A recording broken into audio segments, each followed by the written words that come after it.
Inception's spinning top. Fans spent a decade obsessing over whether Cobb's spinning top falls at the end, assuming it determines if he's dreaming. But Christopher Nolan revealed the whole debate misses the point entirely. The theory suggested that if the top keeps spinning indefinitely, Cobb remains trapped in a dream, and if it falls, he's finally returned to reality and his children. Fan obsession created an "is it a dream" discourse that dominated internet forums and film analysis for a decade following the film's 2010 release. The top wobbles at the ending, but the camera cuts to black before any resolution, leaving audiences in perpetual suspense. Nolan intentionally left this ambiguous to explore the deeper theme of letting go and accepting uncertainty. Cobb walks away from the top without checking it, signaling his character arc is complete regardless of the answer. The top isn't actually his totem, it was Mal's, so it wouldn't work properly for him anyway, according to the film's established rules. Nolan stated directly in multiple interviews that whether or not the top stops spinning is inconsequential to understanding the film's meaning. The emotional truth is that Cobb reconnects with his children's faces for the first time in years, something he couldn't do whether awake or dreaming earlier in the film due to his guilt and obsession. At the film's beginning, Cobb obsessed over the top with a gun in his hand, willing to die for epistemological certainty about what's real. The film's actual theme explores how reality is what matters emotionally and subjectively, not objectively or scientifically. Michael Caine, who plays Cobb's father-in-law, revealed that Nolan told him any scene with his character represents reality, adding another layer to the debate. The spinning top debate represents how audiences over-index on plot mechanics and puzzle solving when films explore deeper philosophical themes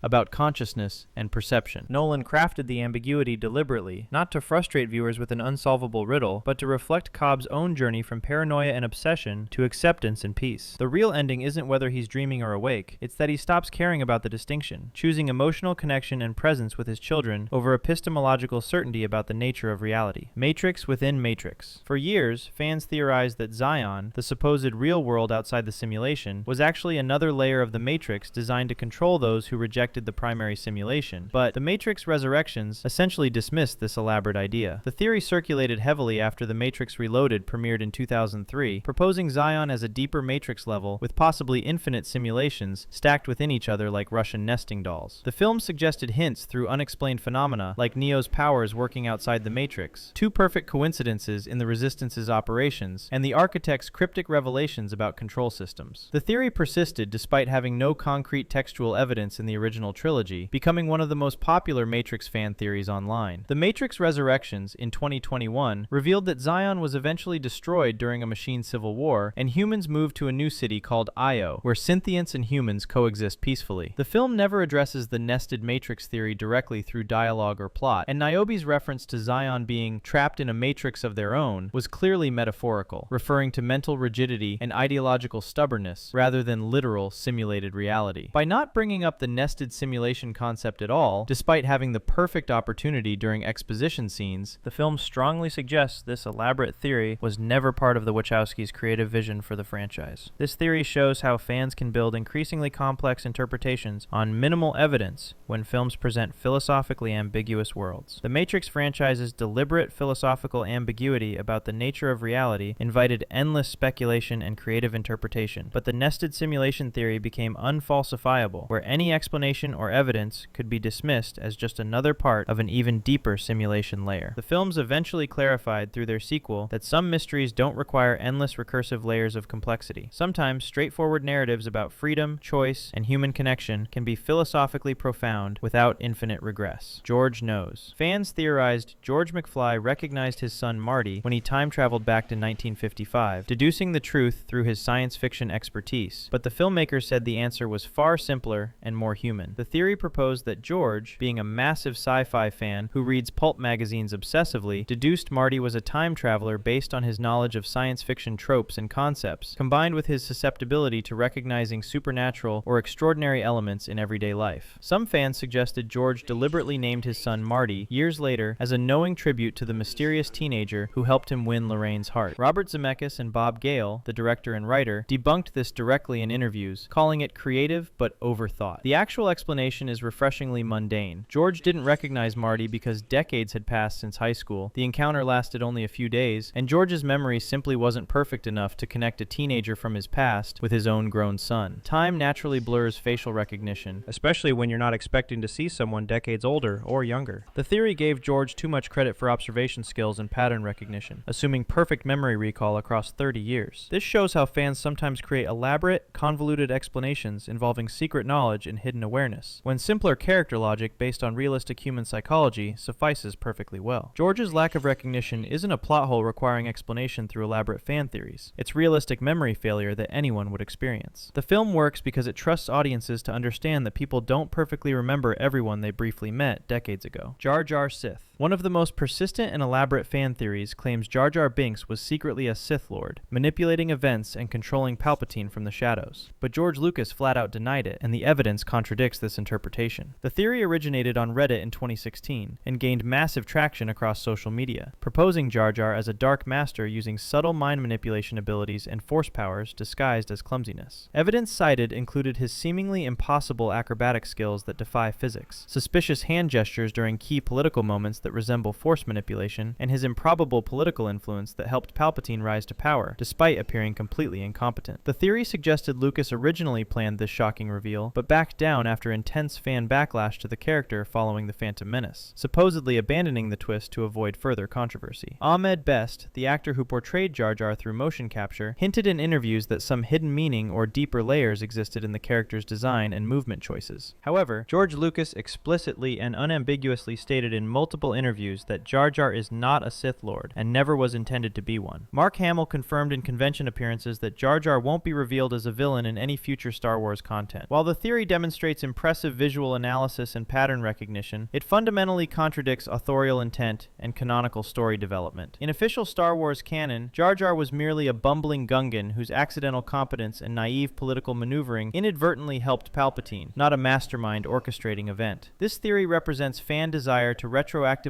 rehabilitate a widely disliked character by making him secretly competent, powerful, and narratively important rather than comic relief. While the theory has undeniable creative merit and the visual analysis supporting it shows genuine engagement with the films, it contradicts the creator's stated intentions and the franchise's official continuity. The theory also demonstrates how fan backlash can create myths about creative retconning, where disappointed audiences imagine that unpopular creative choices must have been changed from better original plans. Whether Lucas originally meant something different or not, the denial and canonical presentations became the official reality. Heimdall's Soul Stone. Before Avengers Infinity War premiered, fans were absolutely certain Heimdall possessed the Soul Stone based on visual similarities and thematic connections. But the MCU debunked this theory spectacularly with a simple plot reveal. The theory was heavily promoted across Marvel fan communities before Infinity War released in 2018, gaining widespread acceptance as seemingly obvious foreshadowing. Evidence included Heimdall's distinctive orange eyes that matched the Soul Stone's coloring exactly, and his supernatural ability to see all souls throughout the 9 realms, which seemed thematically connected to the Soul Stone's nature and powers. The theory gained additional credibility from an orange spherical object visible on Heimdall's breastplate armor in Thor: The Dark World, which fans interpreted as the stone itself, hidden in plain sight. Some theorists even noticed that the first letters of Infinity Stone locations spelled Thanos if Heimdall held the Soul Stone, seemingly confirming the pattern. However, Infinity War was released with the Soul Stone's actual location revealed as the planet Vormir, nowhere near Heimdall, and guarded by Red Skull in a shocking cameo. Heimdall dies heroically in the film's opening sequence without possessing the stone, using his last act to send Hulk to Earth as a warning. The theory was definitively debunked by straightforward plot revelation. Infinity War established through dialogue and visual confirmation that the Soul Stone's actual location was always on Vormir, requiring a sacrifice of something loved to obtain it. The MCU confirmed through this plot that the stone was always on Vormir throughout the franchise, guarded by Red Skull since his disappearance in Captain America: The First Avenger. Pre-release theories often mistake symbolic similarity and color matching for actual narrative connection and intentional foreshadowing. Heimdall's orange eyes and soul perception abilities seemed meaningfully connected, but were ultimately coincidental visual design choices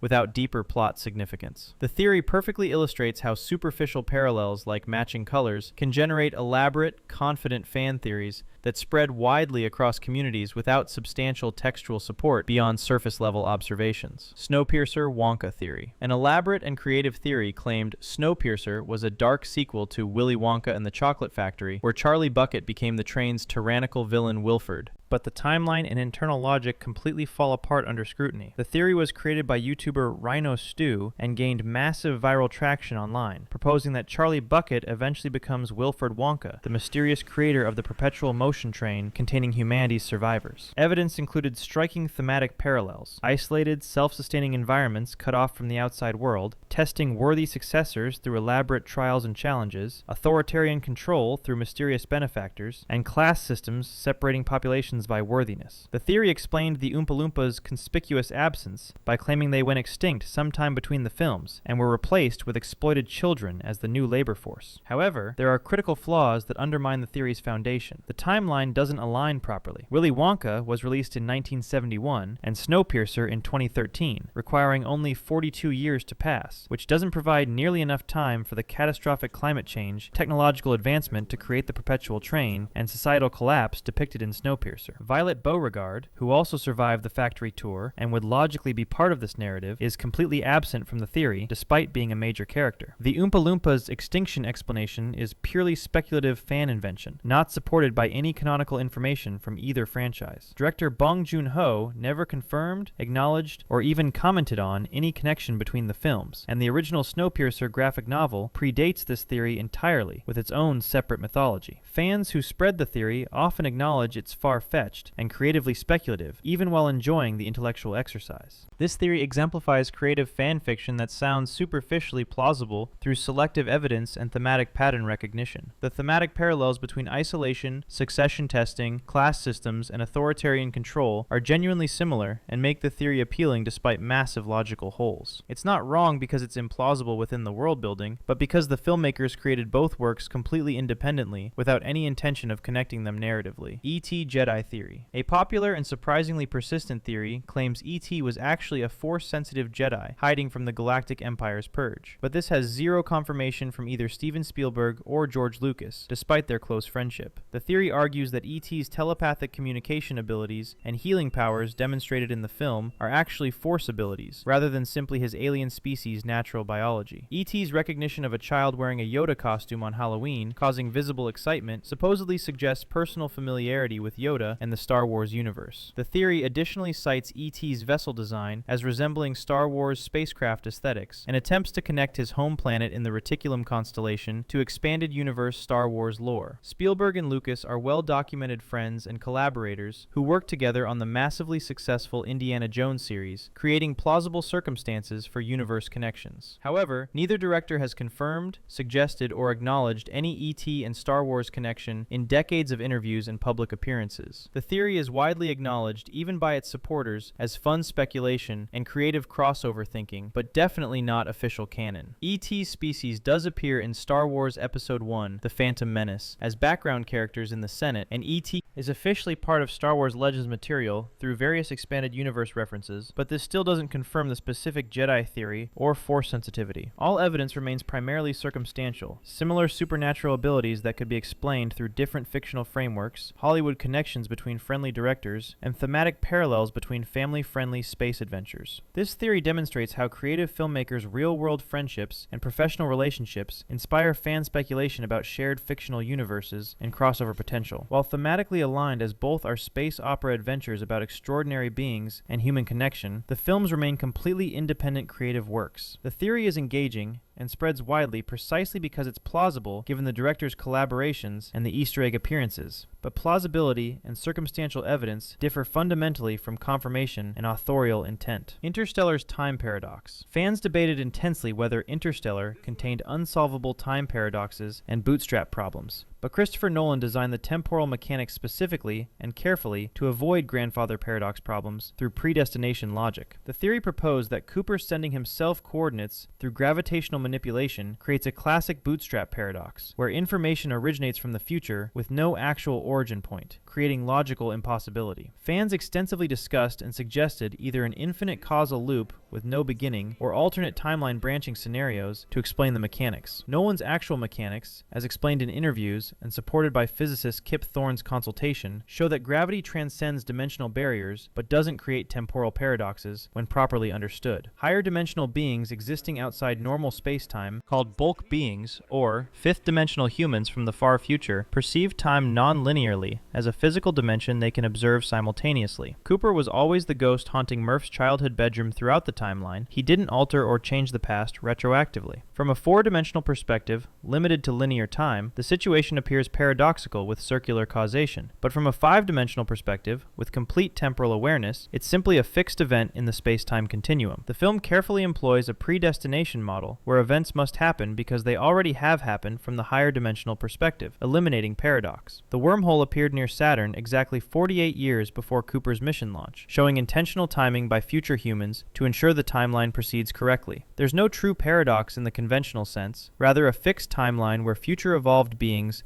ensure past events occur precisely as they must to create their own existence. Fans treated the time mechanics as broken or illogical, but Nolan deliberately designed them in consultation with theoretical physicists to avoid paradox through higher dimensional thinking and block universe theory. The film's genius lies in making temporal mechanics feel paradoxical and impossible to three-dimensional observers trapped in linear time, while being logically consistent and scientifically grounded from a five-dimensional perspective that views time as traversable space. This supposedly wrong theory actually represents misunderstanding the film's sophisticated philosophical framework and the distinction between four-dimensional and five-dimensional perspectives, rather than identifying an actual plot hole or logical inconsistency in the narrative mechanics. If you liked what you saw, think about subscribing to stay updated with every upload. Thanks for watching.